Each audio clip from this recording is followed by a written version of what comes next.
Hey everyone, Tankenstein here. In this video, I'll be reviewing the Leopard 2A4M can. This is a currently 11.3 BR rank 7 premium medium/main battle tank in the German Ground Forces tech tree. The pack that it comes in currently costs $69.99 USD when not on sale, and comes with the Leopard 2A4M, 20 days of premium time, and of course 2,500 golden eagles. Now with that said, in this video I'll be going over everything that you need to know about this tank, including its stats, how it plays, I'll go over its strengths and weaknesses, I'll give it some scores in several key areas, and then I'll give my final recommendation and if I feel that this vehicle is worth purchasing or not. With that said, if you like this kind of video, please consider subscribing to my channel as it means the world to me. But without further ado, let's get into it. Now to start, I'll place a stat card here on the side of the screen. Important things to note are its turret traverse rate, overall mobility, and its reload rate. Now for how it plays. If you guessed that this would play like a Leopard 2, well, you'd be right. Like most Leopard 2 offerings in War Thunder, this is a slight variation on what is already provided with other vehicles. To that point, the 2A4M can is essentially an upgraded Leopard 2A4. Well, really upgraded. This vehicle has a slightly upgraded cannon, much better ammo in the KEW APF SDS, Gen 3 thermals for both the gunner and commander, optional slat and mine armor, and substantially improved composite armor around the sides of the vehicle, as well as to the front of the turret. Heck, it even has a camo net which both looks good and can be useful depending on the circumstance. Regardless, the 2A4M, as I'll be largely referring to it throughout this video, plays almost identically to the standard Leopard 2A4, but one that has been scaled up proportionately to meet its new higher BR. This means that the 2A4M has excellent mobility that ranks among the best in any of its matches, it has an excellent cannon, and decent enough survivability. This allows the 2A4M to perform well in numerous different roles, including flanking, sniping, frontlining, supporting, base capping, and even brawling. Essentially, this is an MBT's MBT, if that makes any sense.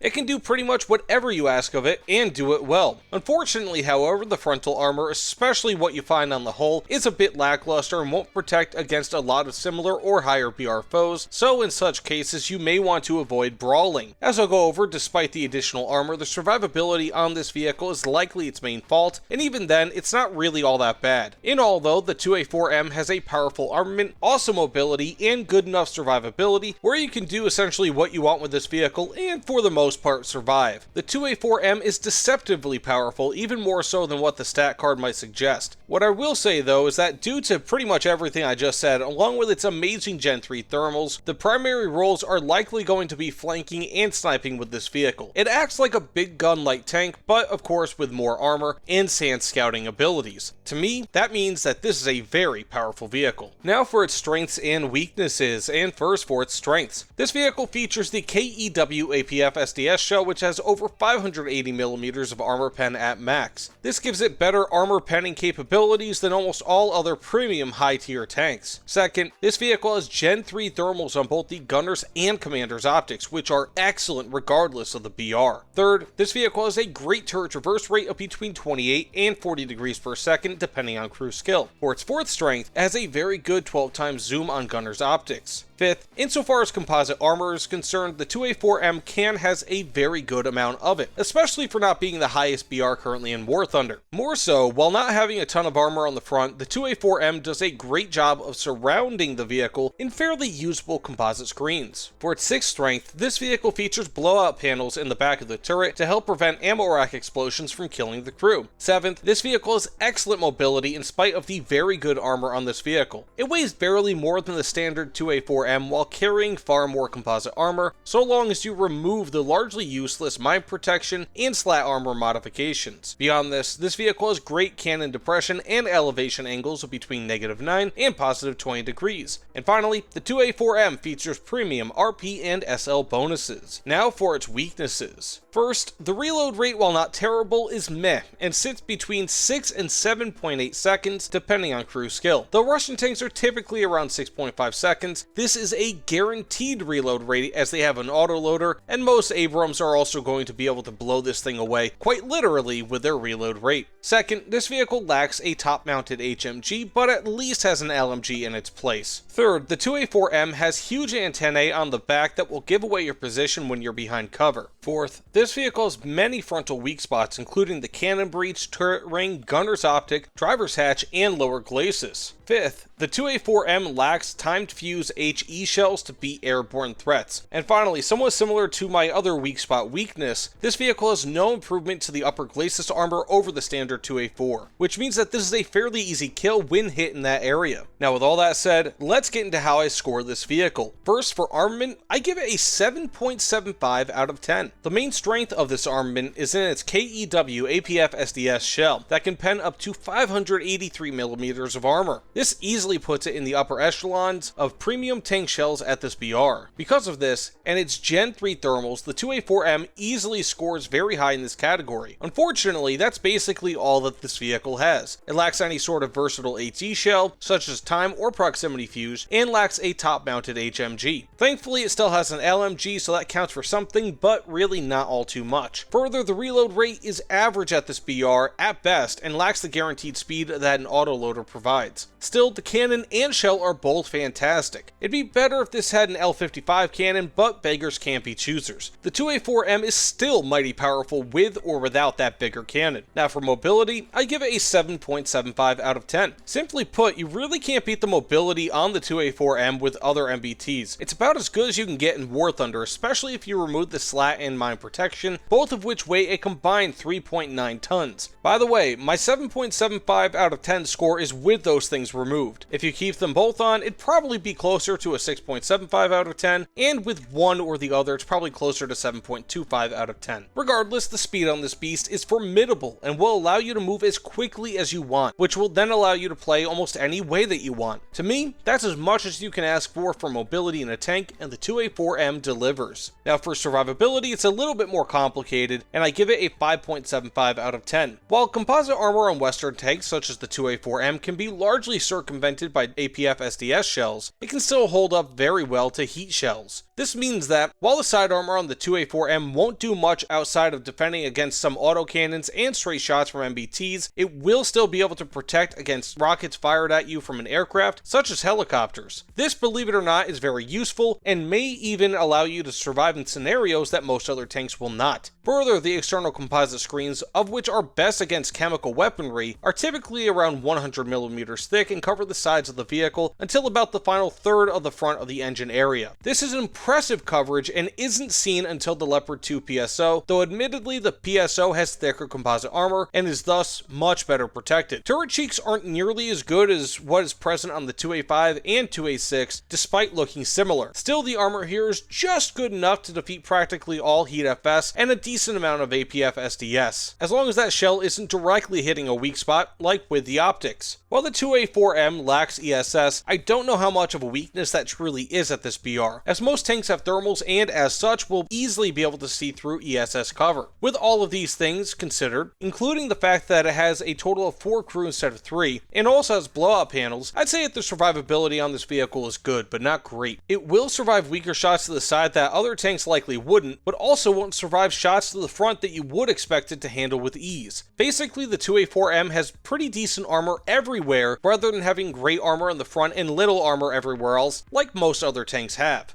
Now overall, I'll give this a 7 out of 10. In some ways, this is a very similar vehicle to the Leopard 2 PL, except that it has a currently lower rank and trades some survivability for somewhat better mobility and armament. It's like a bizarro Leopard 2 PL essentially. In fact, I gave the 2A4M the same score overall that I gave the PL in my review of it, despite having different component scores. With that said, the 2A4M is a great or even excellent overall vehicle that can play in almost any way that you might want. While it doesn't quite have the same level of all or nothing armor on the front that's present in so many MBTs in War Thunder, it has just enough armor on the sides to stop some shells that would go through that otherwise would kill other tanks. Though again, survivability is the biggest flaw in this vehicle, but you can't say that about most tanks at this BR, as APF SDS shells are so incredibly powerful that most players can easily kill anyone in one hit from nearly any angle. Now with all that said, do I recommend this vehicle? Now I don't know what it is, but to be honest with you, I was bored with the majority of the time that I played this vehicle. Perhaps it's the smorgasbord of premium and squadron Leopard 2s in War Thunder on top of the regular tech tree ones. Perhaps it's that this feels like the German cousin of the Abrams. Perhaps it's because this feels like the other premium German Leopard 2A4, just proportionately better to fit its higher BR. Perhaps it's that I play War Thunder too much and I'm just kind of getting bored of this game. Regardless, this vehicle was one of the first times in a long time where I almost had to force myself to play it. Lack of passion while playing a tank doesn't speak to its quality, however, as the Leopard 2A4M can is surprisingly good, even in ways that I did not expect. Its armor, for example, is by no means perfect, but withstands more MBT shells than I ever would have expected. Is it as survivable from the front as a Russian MBT with relict ERA? No, but it still does decently well, at least when hit in the turret, or when hit by something like heat rockets or ATGMs. The mobility is also excellent, with the overall armament being very good as well. In all, I really like this vehicle and do recommend it for purchase if you have the money to spend on this sort of thing. Though as always, I recommend waiting for a sale at this price point. I also give this vehicle my Tankenstein seal of approval, though really only for how good it is. I personally will recommend the T80 UE1 over this, as the frontal armor on that vehicle is much more consistent, but you really can't go wrong between the UE1 and the 2A4M if you were trying to decide. So yes, though it feels like I've been playing the same vehicle over and over and over again, being that this is yet again another Leopard 2, the Leopard 2A4M is a fine vehicle and definitely worth a look. Now with that said, thank you all so much for watching. Please consider liking this video and subscribing to my channel, as that means the world to me and will help my channel to grow, and also of course commenting on it as well to let me know what you think about my review and this vehicle in general. Either way, thanks again, and I'll see you all on the other side. Take care everyone.